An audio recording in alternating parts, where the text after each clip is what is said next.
பாஜக அதிமுக கூட்டணி நாளைக்கு நீங்க அங்க போய் திராவிட முன்னேற்ற கழகத்தை சேர்ந்தவர்கள், அவருடைய கூட்டணி கட்சிகளை சேர்ந்தவர்கள், கூட்டணி கட்சி சாராத அரசியல் கட்சிகளை சேர்ந்தவர்கள் எத்தனை பேர் சிபிஎஸ்இ பள்ளிக்கூடங்கள் நடத்துகின்றார்கள் என்கின்ற பட்டியலை தயவு செய்து நாளைய தினம் தமிழக முதல்வர் அவர்கள் அங்கே சமர்ப்பிக்க வேண்டும். கல்வியை கலவரம் ஆக்காதே, அவ்வளவுதான். ஊடக சகோதரர்கள், உங்களை எத்தனை பேர் நாளைக்கு நடக்க இருக்கக்கூடிய சர்வ கட்சி கூட்டத்திற்கான அழைப்பிதழ் நான் பார்த்தேன்னு சொல்லக்கூடிய சொல்லுங்க. நீங்க எத்தனை பேர் பார்த்திருக்கீங்க? இல்ல என்ன விஷயங்கள் குறிப்பிடப்பட்டிருக்குது? எதுக்காக அந்த கூட்டம் அழைக்கப்பட்டிருக்குது?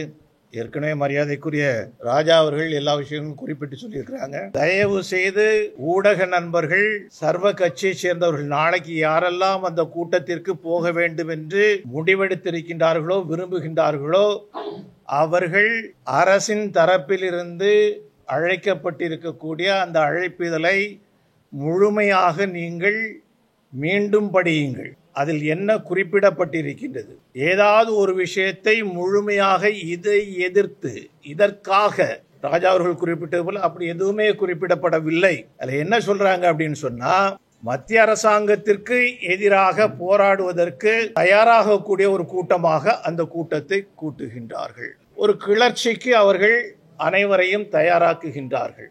1962, 1967 அந்த காலகட்டங்களில் ஆட்சிக்கு வருவதற்காக திராவிட முன்னேற்ற கழகம் என்ன தந்திரங்களை எல்லாம் கடைபிடித்தார்களோ அதே தந்திரங்களை மீண்டும் கொண்டு வரக்கூடிய வகையில் தமிழக மக்கள் மத்தியில் 8 கோடி தமிழர்கள் மத்தியில் ஒரு மிகப்பெரிய போராட்டத்தை திணிப்பதற்காக அவர்கள் நடத்தக்கூடிய கூட்டமாகத்தான் நாளைய கூட்டத்தை நாம் பார்க்கின்றோம். நாளைய கூட்டம் நடைபெறும் போது எங்களுடைய வேண்டுதல் நாளை நடக்கக்கூடிய உங்களுடைய கூட்டத்திலே திராவிட முன்னேற்ற கழகத்தை சேர்ந்தவர்கள், அவருடைய கூட்டணி கட்சிகளை சேர்ந்தவர்கள், கூட்டணி கட்சி சாராத அரசியல் கட்சிகளை சேர்ந்தவர்கள் எத்தனை பேர் சிபிஎஸ்இ பள்ளிக்கூடங்கள் நடத்துகின்றார்கள் என்கின்ற பட்டியலை தயவு செய்து நாளைய தினம் தமிழக முதல்வர் அவர்கள் அங்கே சமர்ப்பிக்க வேண்டும்.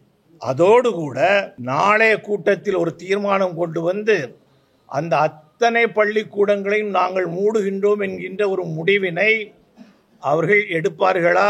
சாதாரண அடிமட்டத்து மக்களுக்கு கொடுக்கக்கூடிய கல்வியைத்தான் நாங்கள் பயிற்றுக் கொடுப்போம் என்கின்ற நிலையில் அவர்கள் இதுவரைக்கும் வந்தது கிடையாது. கொஞ்சம் கொஞ்சமாக தமிழ் அழிக்கப்பட்டிருக்கின்றது. 1967 துவங்கி இன்று வரைக்கும் இங்கே தமிழ் அழிக்கப்பட்டது. இலங்கையிலே தமிழர்கள் அழிக்கப்பட்டார்கள். இதான் திராவிட முன்னேற்ற கழகம் ஆட்சிக்கு வந்ததனுடைய, திராவிட முன்னேற்ற கழகம் ஆட்சி இல்லாத காலத்திலும் இருந்த காலத்திலும் நடந்திருக்கக்கூடிய விஷயங்கள். ஆகையினால நாளை நடக்கக்கூடிய கூட்டம் இது நல்லதற்கான கூட்டம் அல்ல. இது ஒரு கலவரத்தை தூண்டுவதற்காக அவர்கள் கூட்டக்கூடிய கூட்டமாகத்தான் நான் கருதுகின்றேன். அவங்க கேரள மாநிலத்தினுடைய அருகாமையில் இருக்கக்கூடியவங்க, கன்னியாகுமரி மாவட்டம், இதே போல வேலூர், அந்த எல்லா இடங்களையும் அங்கே இருக்கக்கூடிய தமிழர்கள் தெலுங்கு பேசக்கூடிய, தெலுங்கை தாய்மொழியாக கொண்டவர்கள் கிடையாது, மலையாளத்தை தாய்மொழியாக கொண்டவர்கள் கிடையாது. தமிழ் முழுக்க தமிழை தாய்மொழியாக கொண்டவர்கள் மலையாளம் பேசுகிறார்களா இல்லையா? தெலுங்கு பேசுகிறார்களா இல்லையா? மற்றவங்களை யாரையும் வெறுக்கிறாங்களா இல்லையா? யாரையும் வெறுக்கிறது கிடையாது. இவர்கள் அதை பயிலுகிறார்கள், விருப்பப்பட்டு பயிலுகிறார்கள். அப்படி விருப்பப்பட்டு பெரியவர்கள் பயிலும் போது விருப்பப்பட்டு குழந்தைகள் ஏன் படிக்க கூடாது?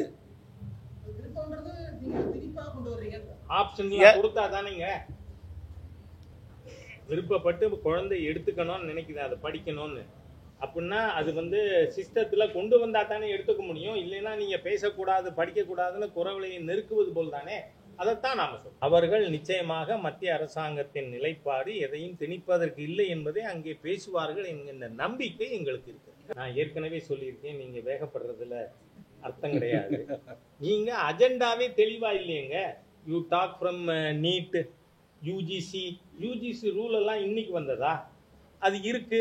ஆகவே அது எல்லாத்தையும் பற்றி எதுவும் மத்திய அரசாங்கத்துக்கு எதிராக அந்த வார்த்தையே பயன்படுத்தப்பட்டிருக்கு. அதுல மாண்புமிகு முன்னாள் மாநில தலைவர் சொல்லியிருக்கார், கிளர்ச்சி என்கின்ற வார்த்தை அந்த கடிதத்தில் பயன்படுத்தப்பட்டிருக்கு. ஆகவே இந்த அரசாங்கத்தின் நோக்கம் கல்வியை கலவரமாக்க வேண்டும் என்கின்ற தீய நோக்கத்தோடு நாளைக்கு கூட்டம் கூட்டப்படுகிறது. இப்ப நம்முடைய விஷயம் வந்து இதுதான், கல்வியை கலவரம் ஆக்காதே, அவ்வளவுதான்.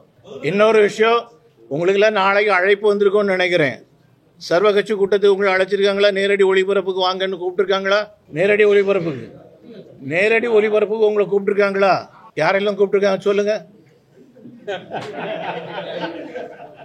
சொல்லுங்க சார், உங்களை யாரெல்லாம் கூப்பிட்டுருக்காங்க? இந்த அளவுக்கு நீங்க அச்சப்படக்கூடாது அரசாங்கத்துக்கு. நாளைக்கு மாலை அனைவருக்கும் சமமான கல்வி, சமக்கல்வி, அனைவருக்கும் சமமான கல்வி. இதுல எந்த பாகுபாடு பார்க்க கூடாது. வசதி படைத்தவன் வசதி படைக்காதவனுக்கு கூடிய பாகுபாடு இருக்கக்கூடாது. அதிகாரம் படைத்தவன் அதிகாரம் படைக்காதவன் என்கின்ற பாகுபாடு இருக்கக்கூடாது.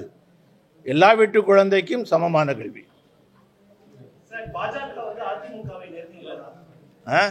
பாஜக அதிமுக கூட்டணி நாளைக்கு நீங்க அங்க போய் நெருங்கி பார்த்துட்டு வாங்க.